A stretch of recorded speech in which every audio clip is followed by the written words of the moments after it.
Hello,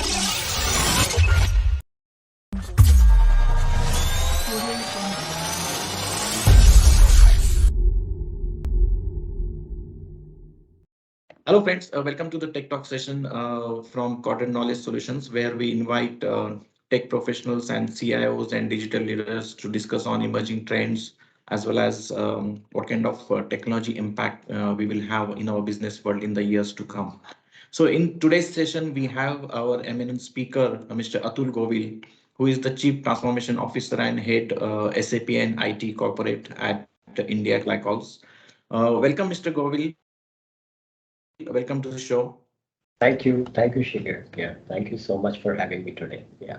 So, Mr. Govil, as you know, there are lots of new technologies coming up, especially in the last few years. The technology world has been booming like anything. There are lots of new technologies as well as new applications to existing technologies. It's coming in the business as well as in our personal lives. So, would you like to highlight major game-changing technologies that will have the biggest impact on our world, say in 2023 and beyond? I just wanted to highlight is, particularly, if you were to divide these technologies into two streams, one is the industrial grade technologies and then the consumer grade technologies. So in consumer grade technologies, what we see is the significant adoption of mobile based apps. It's getting to an app world now.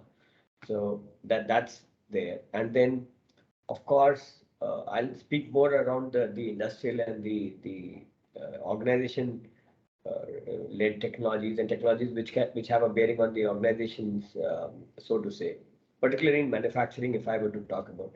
I'll just cover a few of them because there are many actually, the likes of AR, VR, blockchains of the world.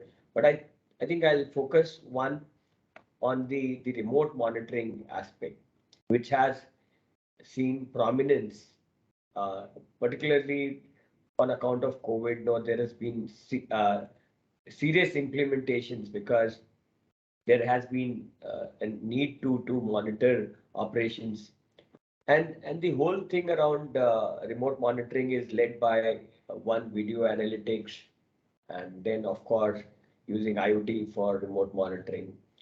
And I just want to give you a context around that. No, what you do is so that no participants can well understand how it's getting currently used and how we see it shape in the future. Is that no using these real-time streams of contextual data, and then you build analytics on top of it.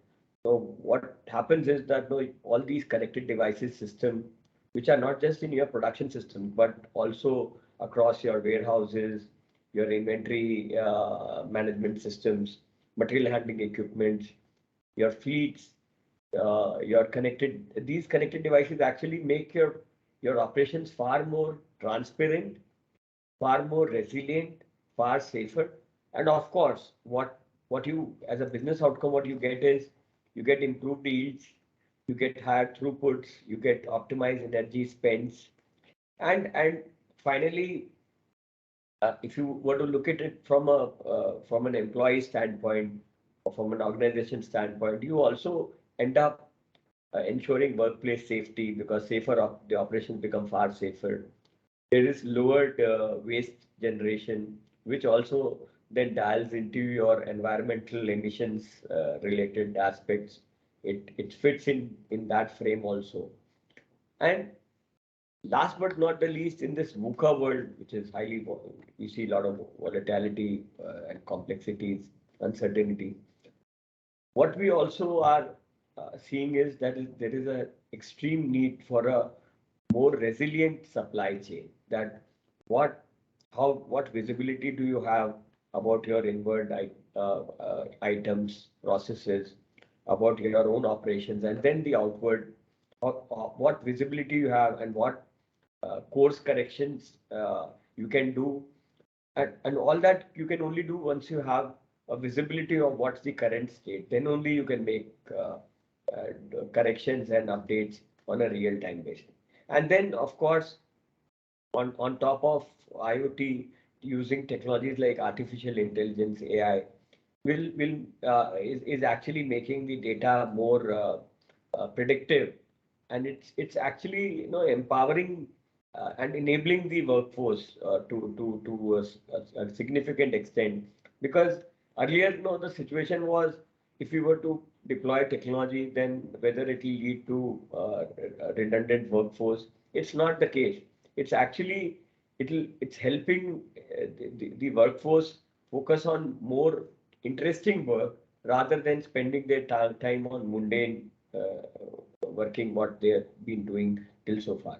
And of course, as I said, their focus will now be more on predictive work and doing things ahead of time rather than firefighting all the time. So I think that's the context.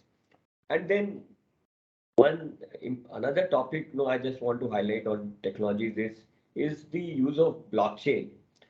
Uh, and specifically, we did a large pilot actually with a big shipping line some time back, wherein for we use blockchain as a term, we often link it with as a technology which is used for securing or transferring cryptocurrencies.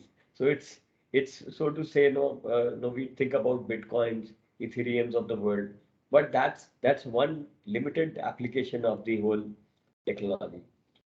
But if you were to think about it, if in our case, the pilot which we've done, we used it for the whole logistics workflow.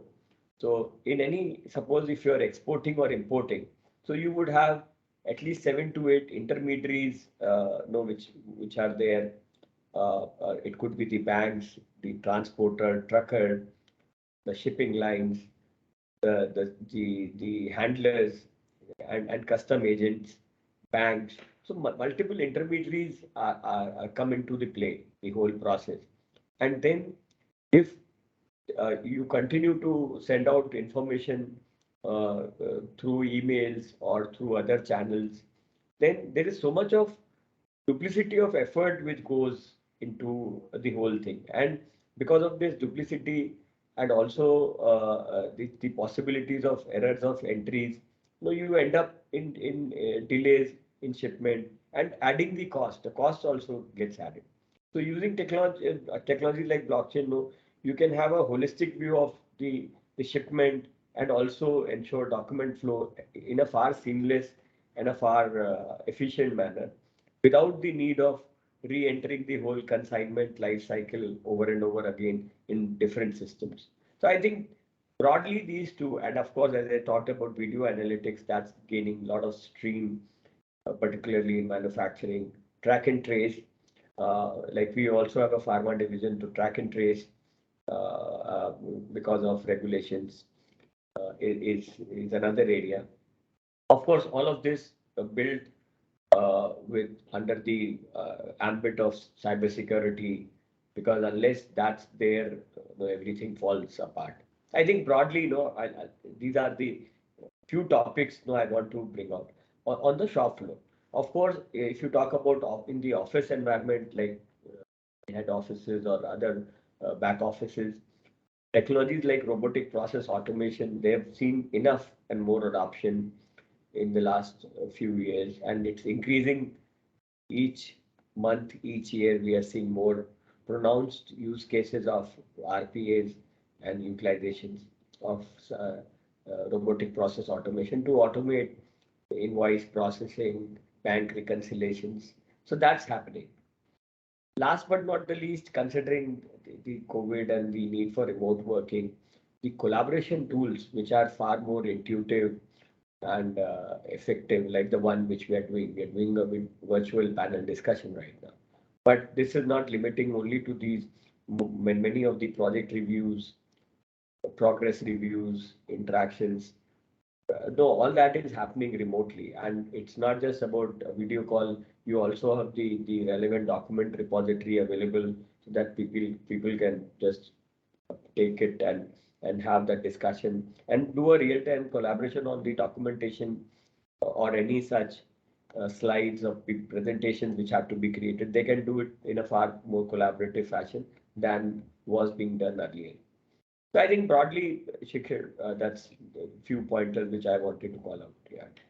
Yeah. Yeah, perfect. You put a very valid observations on these technologies which we can expect. Especially the point which you made was the predictive analysis. That's very useful in terms of how we can put our strategies and how we can put our operations in place. So that's very important in terms of adopting these new technologies. Right. So when it comes to new technologies, the organizations always have to be on their toes in terms of their adoption, because there is fear like if you left behind, then you won't be able to grow or you won't be able to compete. So on this background, do you think the role of digital leaders and the CIOs is changing, especially after the pandemic? And what would be the priorities for CIOs and digital leaders in the near future? Yeah. Yeah, I'll answer this question, but before I do so, I just also want to just build on that thought which you brought up around the predictive maintenance aspect. I think so that's an area which is of extreme concern, because once a promise has been made to a customer on for a delivery on that no, we need to deliver this product or service at a particular date, and if there is a breakdown one would not have anticipated, then you end up into a situation wherein you either have to pay penalties for late deliveries, or your credibility goes down, and repeat orders you don't get. And today in this digitized world, whatever you do, everything bad news travels far faster than the good ones. So in that sense of the world, it's extremely important that you have a visibility around your asset utilization. How much is your asset idling? Suppose you have an asset, you have a material handling equipment, you have a vehicle or some other major equipment. How much is it idling? Because that's money which is locked in. So all that visibility happens through digitalization. And coming to this topic, very important topic which we talked about is about the role of digital leaders. I think one critical aspect which we need to figure out is, or we've seen is that in this post-COVID era, which we call it the new normal as we speak, is significantly different than the pre-COVID times, the pre-COVID era, if I were to say. And we have seen a huge shift in the way customers are engaging with businesses, and we are seeing new peaks in digital transactions, digital payments, and digital collaborations. In fact, many of these government-led practices, returns, tax returns, and other related aspects are all getting digitized. So what I want to highlight is that the workplace is increasingly and progressively getting and becoming digital. Different organizations are at different stages of adopting digital, but there would not be a single operating organization in the current scheme of things, in the current world, who would say that no, we would be working the whole archaic way. There would not be a single organization. However, everybody, as I said, would be a different level. So as I in and if you were to go back in time in yesteryears, earlier times, so CIOs were actually focused or other glorified managers of technology, okay, of their respective organizations. So they were managing tech, um, and the focus was that no, you have to provide for data security, you have to make sure that networking aspects are taken care, and then then then few were managing these large monolith applications like the ERPs of the world, CRMs of the world. So they were their focus was on these themes. But now, in current times, no, the role of CIO has evolved, and the CIO is now expected to align with business domain leaders to actually drive business outcome, not just say or talk about business alignment. Forget alignment. No, you have to now help business drive outcomes. It could be how do you get material quickly to the customer? How can we get payment quickly in our accounts? All of that, and how do you process a particular shipment faster? So all of that, and so the focus has changed from pure play IT operations to enabling the real business the value stream flow. How are you enabling? It could be around smart warehousing that when you put up a smart warehouse wherein picking and put away becomes far faster. So for this, what I want to call out is uh, it's important that the CIOs, for CIOs, CISOs, and CXOs to first need to change their mindset and also their skill set. Because unless they have a deeper understanding of the current age, the prevailing technologies, and along with that, good people management skills, project management skills, and most importantly, having those understanding of the business workflows, the processes, you cannot have a meaningful dialogue with your other business heads. I just want to call out, no, currently, no, I'm heading technology and transformation for the company, but now I have also been interested to drive a business vertical. I'm actually answerable, and I'm supposed to drive that particular business for biopolymers. I'm heading the business for the company now. So which is a very different hat than just managing tech. But these kind of roles help you understand the whole cycle. How is capital coming into the company? How do we deploy it the most efficient way? Because it's not about what you do. What ultimately matters is whether you are creating a surplus in the whole system, and whether you are doing it ethically, and whether you are making sure that no, you are not adding or polluting the environment. So broadly, no. So and then only you can take care and ensure that the stakeholders get their due. So now to have these discussions, to have this meaningful dialogue with business domain, so that you can get an understanding of what their requirement is, or in some sense of the word, give them a view of what is possible with these new age technologies. You have to give them, you have to become like a steward, no? You have to go and serve that, no, this is what is the technology can do for us. Can we do a pilot on this, that? So to bring that degree of conviction, confidence in your proposals or in your discussions, it may sound easy, but I'm telling you, it's pretty difficult. And to some, it may sound overwhelming, okay, and to an extent unreal. But the fact is, it's the need of the hour. And for this, it's very important for the role of the CIO to let go of the routine, mundane responsibilities which they currently carry on their shoulders to keep the lights on, so to say. You know, day-to-day firefighting work, they'll have to think through. They'll have to put a structure, process around it, so that it there is a different set of team members can take that additional work, and so that no, the tech leaders, that's the senior leadership in the tech domain, can focus on more strategic aspects. So that's my broad theme, Shikhar. Yeah. Okay, continuing with this point, when it comes to digital transformation, like every organization, they are seeing the value in that.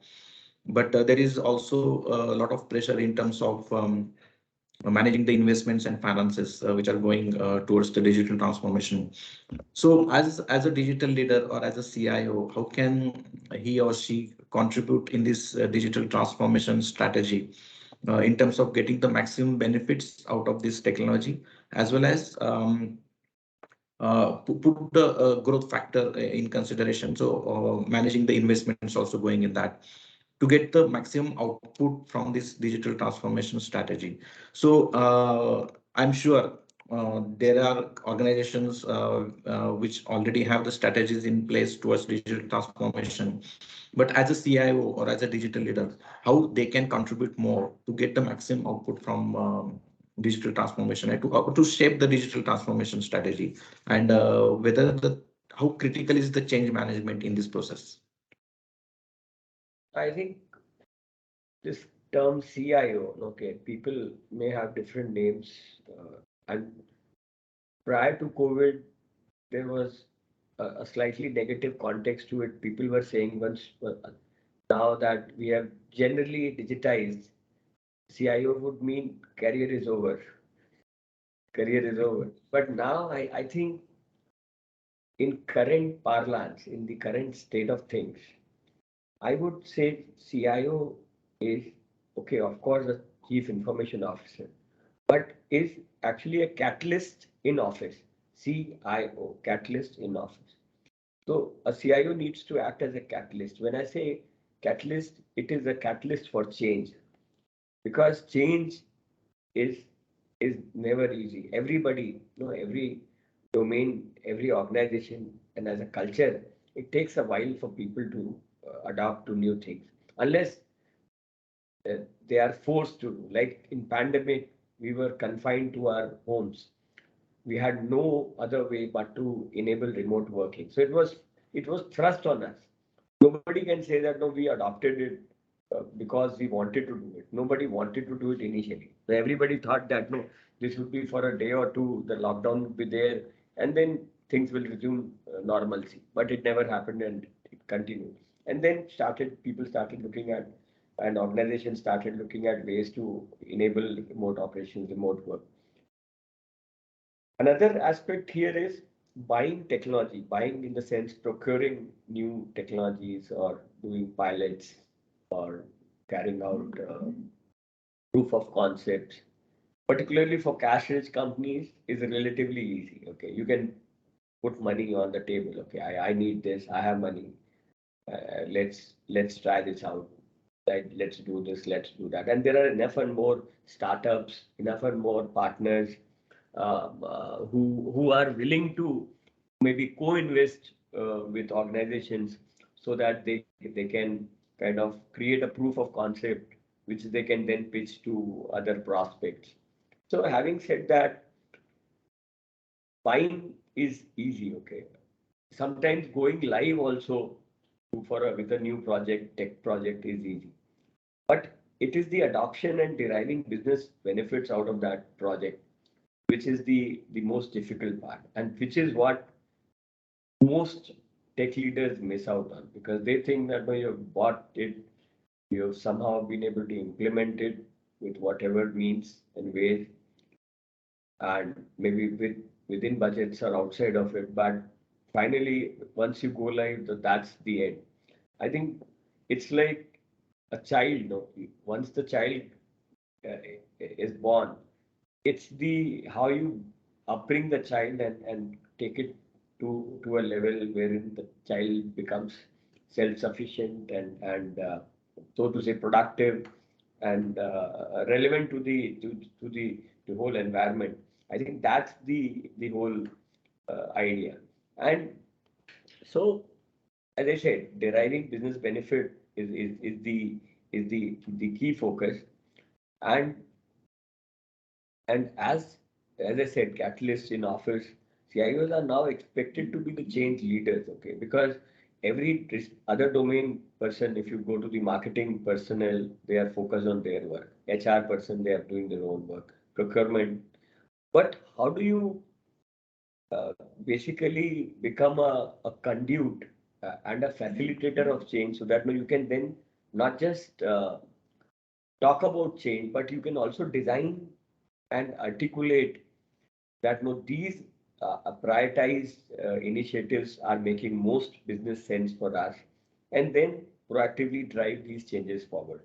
So and and and this should not just be the CIO's agenda, because for CEOs and the other leaders within the organization, it's important that no, for them to understand and comprehend and digest that for them to be to be relevant in current times, to stay competitive and successful, you need to drive digital to achieve your fullest potential. Otherwise, no, if you were to live in a fancy that no, whatever has worked for the last 20 years would continue to work for the next 20, I think we are living in a different paradise.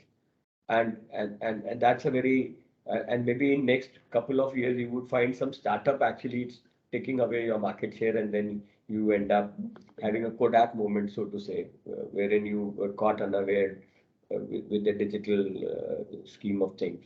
So so CIOs, as I said, as for change leadership, so you need to influence to within the team. You have to have that influence. You just can't be sitting in the back office and doing things what you are told to do. So you need to, you know, bring that influence and conviction to be able to achieve the aspirations of whatever the enterprise wishes to do, and then basically be able to transform the IT function from just being a cost center, wherein there is always a cost pressure that no, you need to reduce cost here, there, everywhere, to become a profit center, if not a strategic asset, so to say.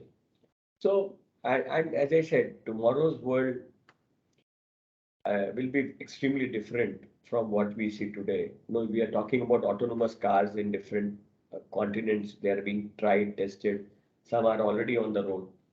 So these things will, drones are extensively be used for even for agri-tech, agricultural technologies. Drones are getting used for food deliveries. Drones are being used. So and then there are these the solutions around augmented reality, virtual reality, artificial intelligence. All of that is happening.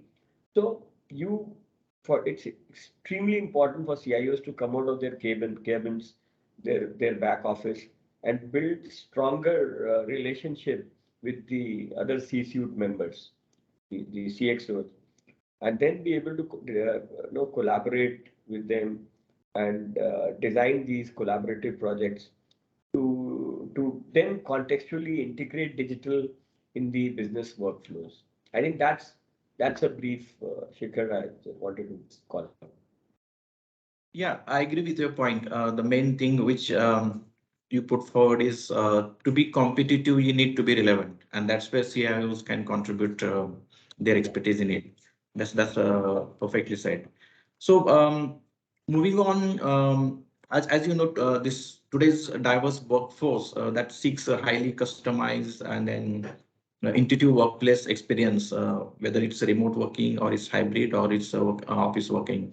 So this is opening up the need for hyper personalization. So how hyper personalization will be vital in keeping the talent engaged, upskill, as well as keep them always on their toes when it comes to delivering value to the company. So according to you, how hyper personalization will be critical in this environment?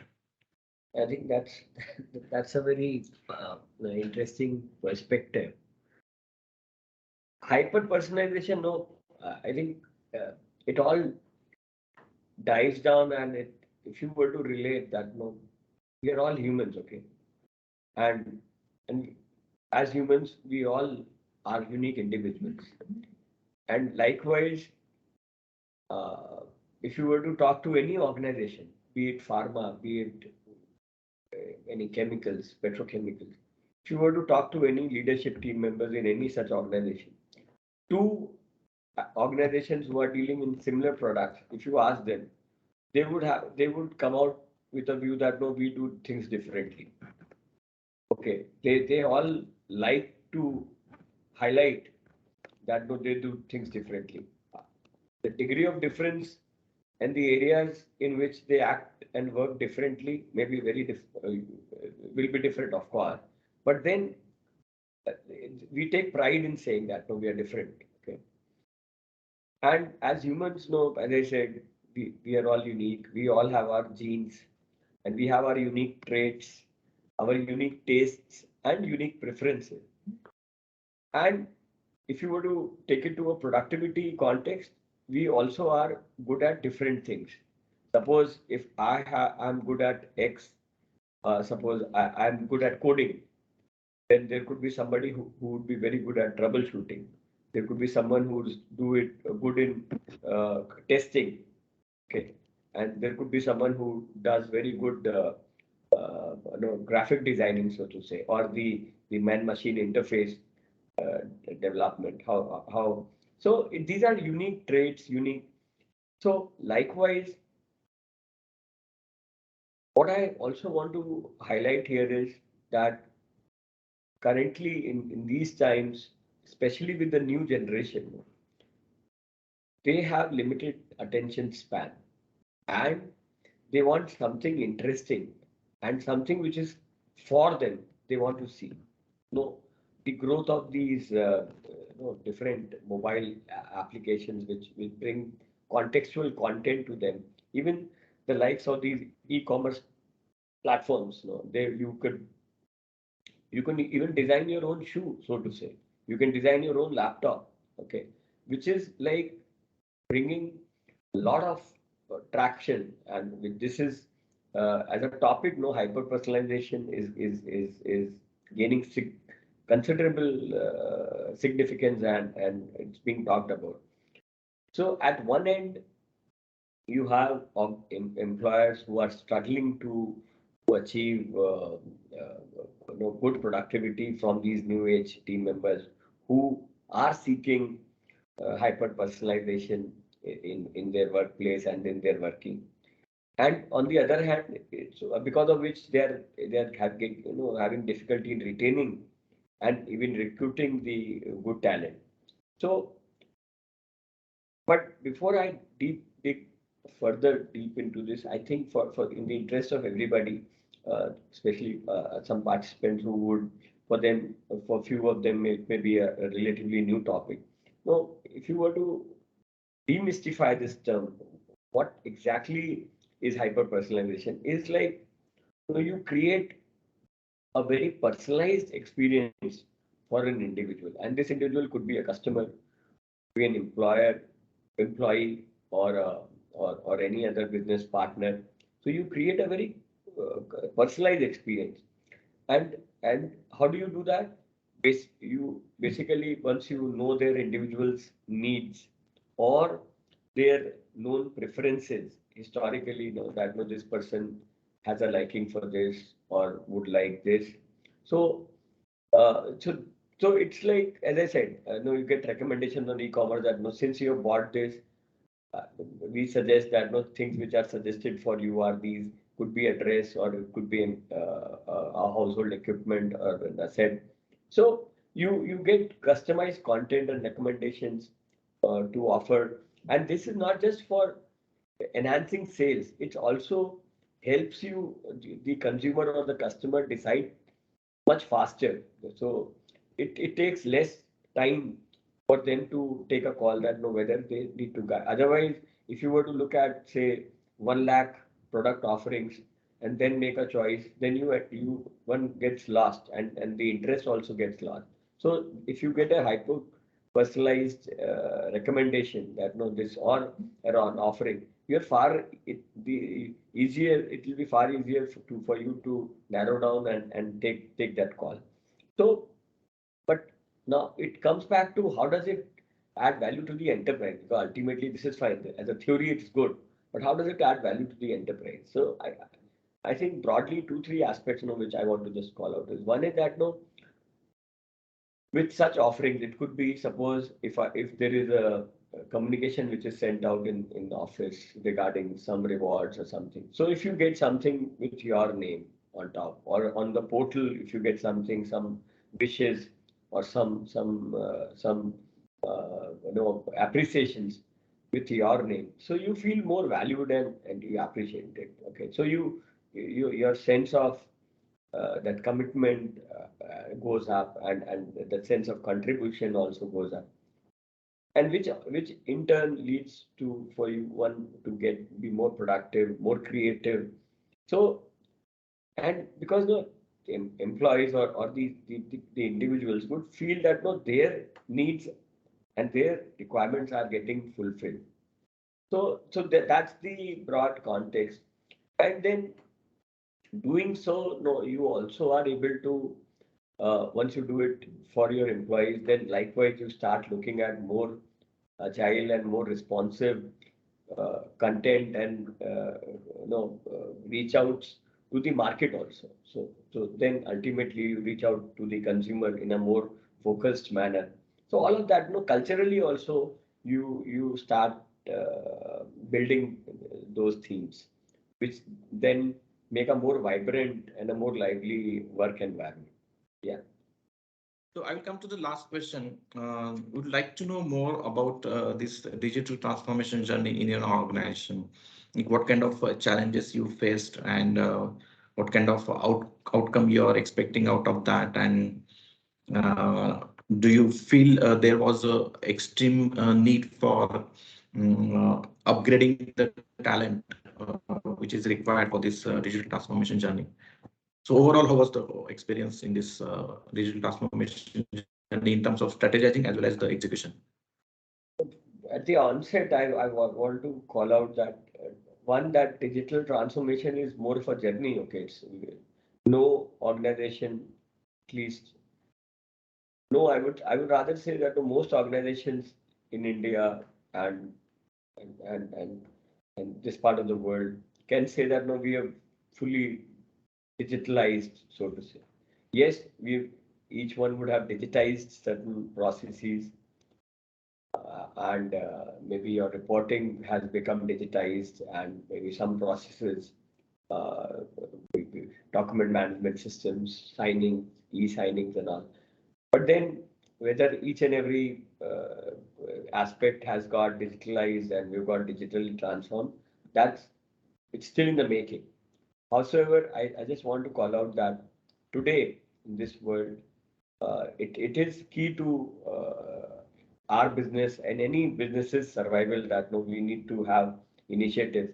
And how do we, like what in our case, what we have done is we, of course, have looked at aspects first to streamline how does digital transform and how does digital enable our internal operations, because unless you are the core is digitized. So of course we have a very strong ERP platform, we have a CRM platform, we've got other business analytics and business intelligence platforms built in. Collaboration tools are built in with, of course, the cybersecurity aspect. But then beyond that, no, we've set up a complete IoT platform for remote monitoring of key assets, key processes, key plants, manufacturing plants. Then, in few of our plants, we have set up a complete track and trace of not just the products, but also for all the material handling equipments, be it inbound, outbound, or and monitoring the turnaround time. We are also tracking the proof of deliveries to customers, because ultimately when the material is reaching, whether we are having that proof of delivery. So that also that project is also in final stages right now as we speak. So but I just want to call out each of these projects, the way we had conceptualized it, we have thought through it, that we have never considered these as IT projects. So they have been very closely being executed, first conceptualized and executed with the business domain. And in most cases, we make sure that the leader of these themes is from the business domain, so that no, they kind of own it, and they, because they are the ones who understand the nuances that know what may work, what will not work. So they have a greater insight. Of course, the tech team is there for 100% support, and also making sure that interoperability is there so that we do not end up making redundant entries and adding work just for the sake of doing something, and also making sure that no, the overall the business efficiencies get realized. So as I said, so it's like prioritizing, because no enterprise would have infinite pockets, large pockets to just drain out and throw money on every shining object or every shining technology which comes as a hype. So, and of course we what we also do is we, of course, we speak to the large partners, but we also leverage the startup ecosystem wherever possible. The smaller players who are willing to do things very differently and to an extent customize based on our unique needs. Because sometimes, if you were to just buy something which off the shelf and deploy, it may not fly as efficiently. So there may be a need to customize, especially if you were to connect to different systems. It becomes a big problem, because you because of interoperability issues, because of standards, different standards, different protocols. So all of that comes into play, and these have to be factored. But as I said, so this is this is not an option now. So it only thing is at what pace and what areas we prioritize. We are now looking at not exactly a B2B commerce platform, but exactly we are transforming the outside in view of our complete how the customer looks at us. So that journey is also now we are looking because after we have largely done the internal operation, now we are looking at from a customer lens on what all levers we need to put in place to have a far enriched customer experience by when they engage with us. Yeah. Right, perfect. So thanks, Mr. Govil, for your time and for making this session happen. Your inputs were really, your perspectives were really to the point and with good real-time examples which you put in. So that makes it's more relevant to the topic. So we could make justice to the topic. So thanks again for joining in this show, and we look forward to connecting with you again. Thank you so much, Shikharji. Thank you so much. Pleasure is mine.